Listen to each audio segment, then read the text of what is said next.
c'est un parcours qui fait 460 mètres de long pour une dénivelée totale d'environ 46 mètres. 30 du parcours, 30 à 35 du parcours est construit sur une structure d'échafaudage pour créer la hauteur, la vitesse nécessaire dont on souhaite avoir jusqu'à l'arrivée.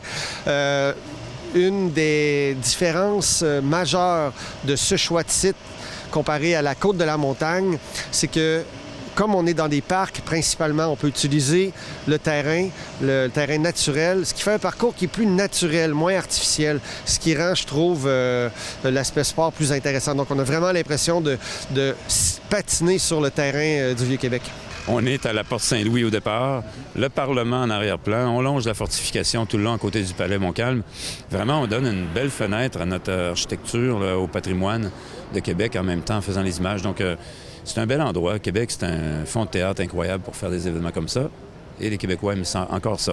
Notre choix de proposer à Québec, à Red Bull, que Québec soit l'ouverture, il y a quelques facteurs à ça. C'est qu'on voulait un peu dégager le mois de mars, qu'on avait toujours occupé depuis plusieurs années quand même. Essayer de ramener ça un peu plus tôt pour avoir une meilleure condition de préparation.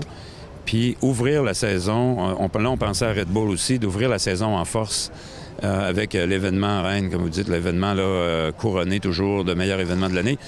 Donc tout ça, ces idées-là, on les a mis ensemble, on les a proposées à Red Bull, puis ils ont accepté avec plaisir de commencer la saison en force. On va avoir la crème des athlètes. On a 70 hommes, 23 femmes qui se présentent ici pour compétitionner au niveau du championnat du monde des féminins et du championnat du monde masculin, championnat du monde féminin pour la première fois de l'histoire. On a un groupe d'une quinzaine d'athlètes masculins, par exemple, qui a pris l'été pour s'entraîner, la saison morte, si on veut, pour s'entraîner de façon professionnelle avec des coachs personnels, avec un entraînement spécifique pour le sport. On va les voir ici.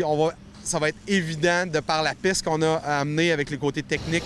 La piste a été dessinée aussi pour faire la démarcation entre ces athlètes de haut niveau-là.